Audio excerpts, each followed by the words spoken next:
اللہ سبحانہ و تعالیٰ کا پاک کلام سنایا، اس پر ہم سب اللہ سبحانہ و تعالیٰ کا شکر ادا کریں اور الحمدللہ کہیں۔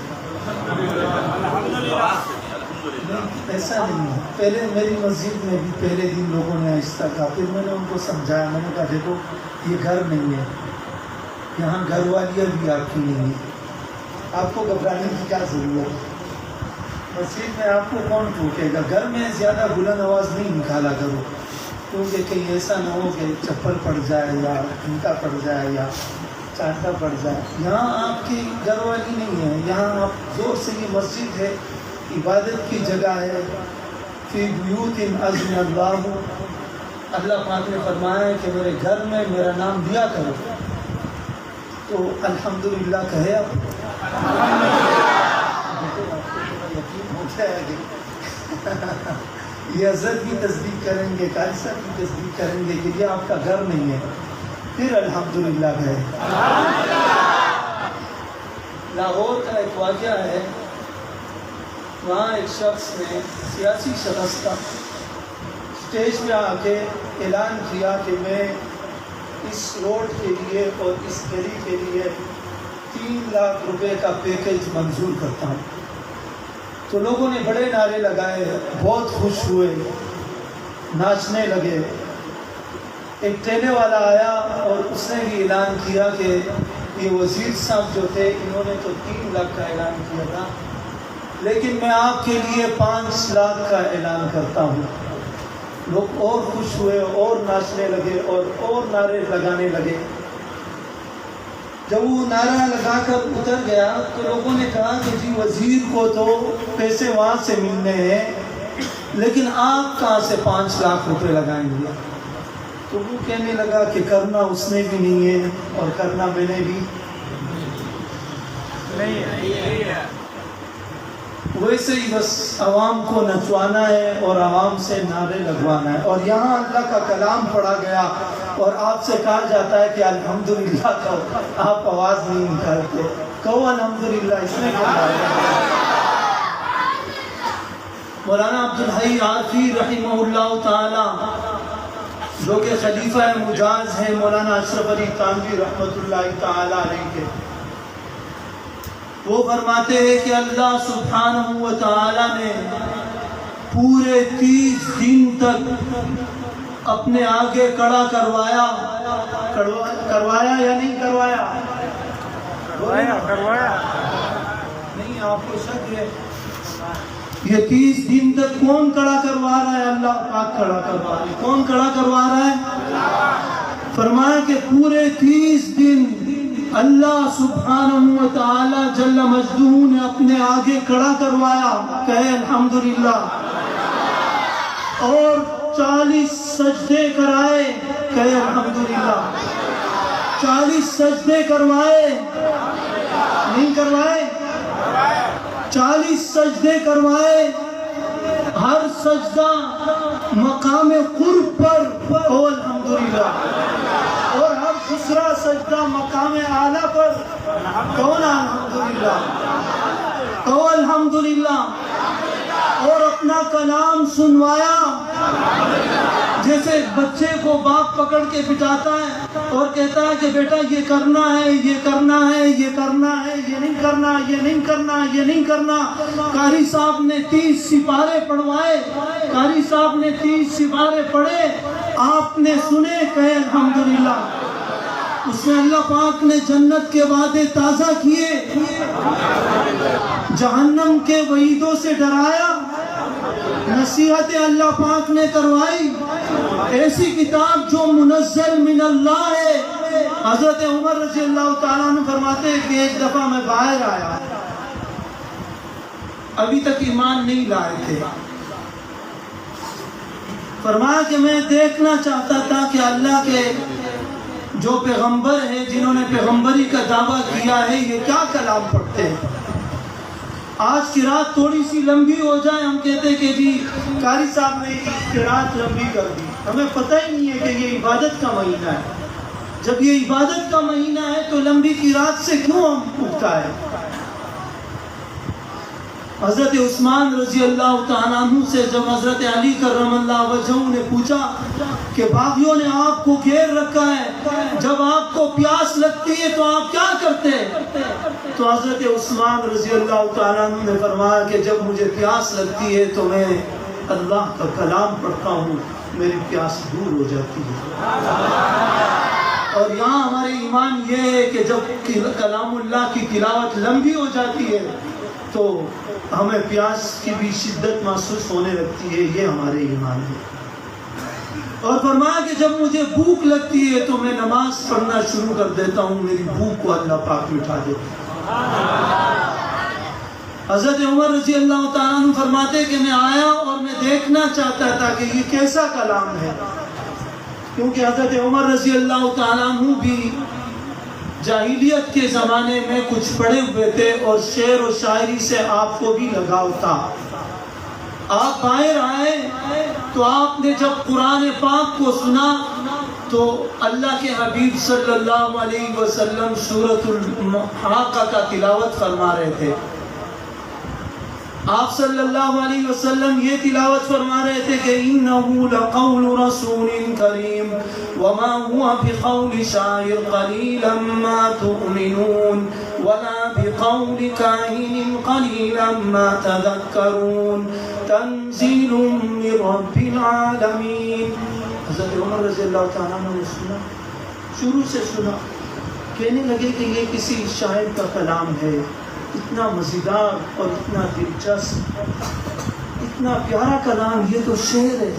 تو جب اللہ کے رسول صلی اللہ علیہ وسلم نے یہ پڑھا وَمَا هُوَ بِقَوْلِ شَاعِرٍ قَلِيلًا مَا تُؤْمِنُونَ، یہ کسی شاعر کا کلام نہیں ہے، تو پھر سوچنے لگے کہ شاید یہ جادوگر کا کلام ہو، کسی کاہن کا کلام ہو۔ تو اللہ کے رسول صلی اللہ علیہ وسلم تو اتنا پڑھ رہے تھے، ان کو تو پتہ نہیں تھا کہ عمر پیچھے سن رہا ہے۔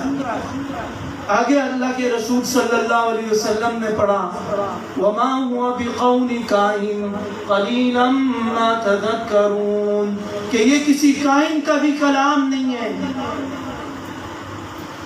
سوچنے لگا کہ شاید شاعر کا بھی کلام نہ ہو اور کاہن کا بھی کلام نہ ہو، لیکن شاید نعوذ باللہ یہ کوئی ایسا شخص ہو جو اللہ پر جھوٹ کر رہا ہو۔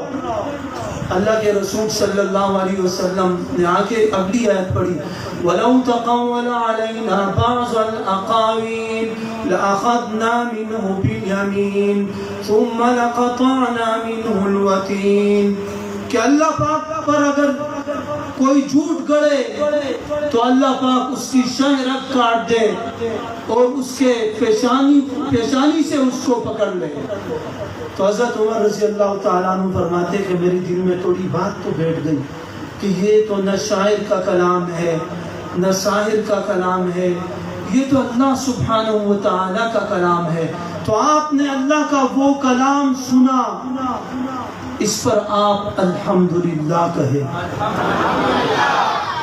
مولانا ادریس کاندھلوی رحمہ اللہ تعالیٰ فرماتے ہیں کہ اللہ سبحانہ و تعالیٰ جل مجدہ نے دن کو روزے رکھنے کا حکم دیا، اور اللہ سبحانہ و تعالیٰ نے قرآن پاک کی جو رمضان کی اور روزوں سے متعلق آیتیں لائے، اس سے پہلے قتال کی آیتیں ہیں اور اس سے پہلے بدلے کی آیتیں ہیں۔ یا ایھا الذین آمنوا کتب علیکم القصاص فی القتلی، اس سے پہلے قصاص کی آیتیں ہیں، اور اس کے اگلے رکوع میں اللہ پاک نے رمضان المبارک کی آیتیں لائے ہیں، یا ایھا الذین آمنوا کتب علیکم الصیام۔ تو فرمایا کہ اس کی حکمت یہ ہے کہ اللہ سبحانہ و تعالیٰ نے سمجھایا ہے کہ اے مسلمانوں، ایک دوسرے کو قتل نہ کرو، بلکہ سب سے بڑا دشمن تمہارا نفس اور شیطان ہے۔ شیطان اور نفس آپس میں جڑوا بھائی ہے، اگر آپ نے مارنا ہے تو نفس اور شیطان کو مارو، اور نفس اور شیطان کو مارنے کے لیے سب سے اکثر چیز وہ صبر ہے، اور صبر کس سے حاصل ہوگا؟ وہ روزے سے حاصل ہوگا۔ تو اللہ سبحانہ وتعالی جل مجدہ نے فرمایا کہ اے مسلمانوں روزہ رکھو تاکہ اس نفس اور شیطان کا علاج ہو جائے۔ اور جس طرح لوہے کو زنگ آلود لوہے کو ایک آدمی ریگمال سے صاف کرتا ہے، جب اس کا زنگ اترتا ہے تو پھر اس پر کلر چڑھاتا ہے، تو فرمایا کہ الرمضان من الرمز وهو يرمز الذنوب، یہ رمضان رمز سے ہے، گرمی کی شدت سے ہے، یہ بھی گناہوں کو اس طرح دھوتی ہے جیسے کہ ریگمال ایک لوہے کو صاف کرتا ہے۔ جب ریگمال سے لوہا صاف کیا جاتا ہے پھر اس پہ رنگ چڑھایا جاتا ہے، تو فرمایا کہ رمضان کی گرمی کی شدت روزہ دار کے گناہوں کو مانچ لیتی ہے اور صاف کر لیتی ہے۔ جب یہ صاف ہو جاتا ہے تو پھر رات کو انوار ربانی اور کلام ربانی سے اس کو ایمان کے رنگ میں رنگ دیا جاتا ہے۔ صبغۃ اللہ ومن احسن من اللہ صبغۃ ونحن له عابدون۔ اب میں بات کروں گا تو یہ شاعر حضرات بھی آئے ہیں اور میرا بھی گلا جو ہے بالکل آپ کے سامنے ہے۔ تو اللہ رب العزت ہمیں رمضان المبارک کی قدردانی کرنے کی توفیق عطا فرمائے۔ اور مولانا عاشق صاحب نے جو یہ سلسلہ شروع کیا ہے، ابتدا میں کیا حالات تھی، ابتدا میں ہم آتے تھے تو 2-4 لوگ بیٹھے ہوتے تھے، ان کو سمجھ میں نہیں آئی تھی کہ یہ صحابہ کے محبت میں اٹھے ہیں۔ صحابہ کی محبت کی سمجھ ہر کسی کو تو جلدی نہیں آتی ہے، اگر دیر سے بھی کسی کو سمجھ میں آ جائے تو الحمدللہ۔ دیکھیں شروع میں کیا حالت تھی، اور اب دیکھیں الحمدللہ سارے محلے والے بیٹھے۔ شروع میں پتہ نہیں لوگ کیا سمجھتے کہ مولوی صاحب کیا کر رہے، انہوں نے کیا کیا؟ کیا آپ کے بچوں کو قرآن نہیں سکھایا؟ نہیں سکھایا؟ بولے نا ہاں۔ یہ جو قاری صاحب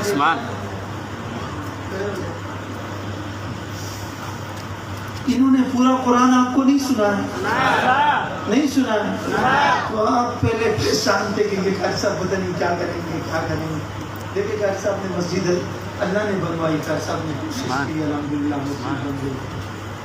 قاری صاحب کے بیٹے نے آپ کو قرآن سنوایا، تو آپ اس سے ڈرتے ہیں کہ کہیں قاری صاحب پہ خرچہ کرنا پڑ جائے، کہیں 10 100 50 روپے، آپ اس سے ڈرتے ہیں؟ ہاں ہاں۔ ہر کوئی مست میں ذوق تن آسانی ہے، تم مسلمان ہو یہ انداز مسلمانی ہے دری فخر ہے نہ دولت عثمانی ہے، تم کو اسلاف سے کیا نسبت روحانی ہے، وہ مہذب تھے زمانے میں مسلمان ہو کر، اور ہم پار ہوئے تاریخ قرآن۔ قرآن والوں کو ہم نے کیا سمجھا پتہ نہیں کیا ہوا، قاری صاحب نے کیا کیا؟ شروع میں ویسے ہی آپ قاری صاحب کے یہاں ہونے پر الحمدللہ کہے۔ عاشقوں کو قاری صاحب لاتے ہیں، وہ آپ کے سامنے بیان کرتے ہیں، قاری صاحب نے آپ کو قرآن سنایا، آپ کے بچوں کو قرآن پڑھایا، اس پر اللہ کا شکر ادا کرے۔ اللہ پاک ہمیں رمضان المبارک کی قدردانی کرنے والا بنائے۔ اللہ پاک ہمیں قرآن پاک کی، قاری صاحب نے ایک ہندو کا واقعہ سنایا، ہم تو مسلمان ہیں، ہم قرآن اور قرآن والوں کی قدر کیوں نہ کریں؟ ایک ہندو کا واقعہ سنایا کہ اس نے جب قدر کی تو اللہ پاک نے اسے ایمان کی توفیق دی۔ تو ایک مسلمان اگر قدر نہیں کرے گا تو اللہ پاک اسے ایمان کی توفیق اس سے چھین لے گا۔ اگر قرآن والوں کی بھی قدر نہیں کرو گے تو اس پر مشاہدات ہے اور کتابیں لکھی گئی ہے کہ اللہ پاک نے ایسے لوگوں سے بھی ایمان کی توفیق سلب کر لی ہے۔ تو قرآن پاک کی قدر کرو گے بھائی؟ قرآن والوں کی قدر کرو گے؟ اپنے امام کی قدر کرو گے؟ جس نے آپ کو پورا قرآن اللہ کا سنایا اس کی قدر کرو گے؟ اللہ پاک ہمیں عمل کرنے کی توفیق عطا فرمائے۔